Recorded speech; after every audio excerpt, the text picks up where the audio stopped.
All right, so now that you've got all the setup out of the way, let's get started by creating our very first app. Now, this app is called I Am Rich, and it comes from something really interesting that happened back in the days when we first had access to the iOS App Store. So, there was a guy called Armin Heinrich who created this app called I Am Rich. And the interesting thing was that it's a really simple app. It was put into the art and lifestyle category, but he charged a whopping $999.99. And all it does is it just displays a single red ruby on the screen, nothing else. It had no functionality, basically. And this app that took him probably 2 seconds to create ended up getting bought by about 8 people. Some of whom thought it was a joke and they just clicked buy to see what would happen.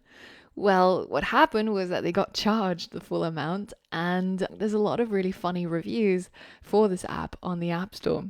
So, subsequently, Apple actually removes this app because it doesn't actually have much functionality and it somewhat goes against the rules of the App Store.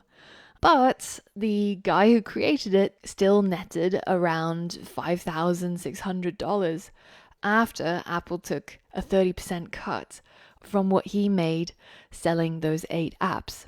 And to this day, you can still find copycat apps on the Android and Windows app stores for maybe a little bit less. The bargain bin price of $499, you can get yourself an I Am Rich app that does nothing on Windows.